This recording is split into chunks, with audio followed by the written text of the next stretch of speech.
महादेव की जटा से गंगा पृथ्वी पर कैसे आई, इसके पीछे एक अद्भुत पौराणिक कथा छिपी है। बहुत समय पहले राजा सगर के 60,000 पुत्रों की मृत्यु हो गई थी। उनकी आत्माएं मुक्ति के लिए तरस रही थीं, क्योंकि उनके अंतिम संस्कार नहीं हो पाए थे।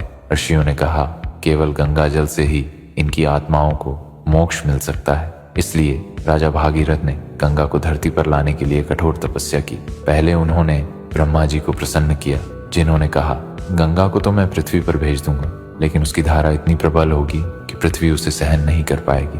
अब भागीरथ ने भगवान शिव की घोर तपस्या शुरू की।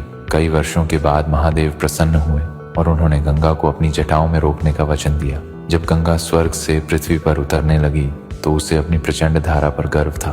वह सोच रही थी कि जैसे ही मैं पृथ्वी पर गिरूंगी, पूरी दुनिया मेरी ताकत को देखेगी। लेकिन भगवान शिव मुस्कुराए और जैसे ही गंगा उनकी जटा में प्रवेश की, महादेव ने अपनी जटाओं को इतनी कसकर पकड़ लिया कि गंगा अंदर ही कैद हो गई। गंगा ने बहुत प्रयास किया, लेकिन वह शिव जी की जटाओं से बाहर नहीं आ पाई। तब उसने अहंकार छोड़कर भगवान शिव से प्रार्थना की। महादेव ने दयालुता दिखाई और अपनी एक जटा खोल दी, जिससे गंगा धरती पर उतरी। इसे शेयर करें और ऐसे ही कंटेंट के लिए फॉलो करना ना भूलें।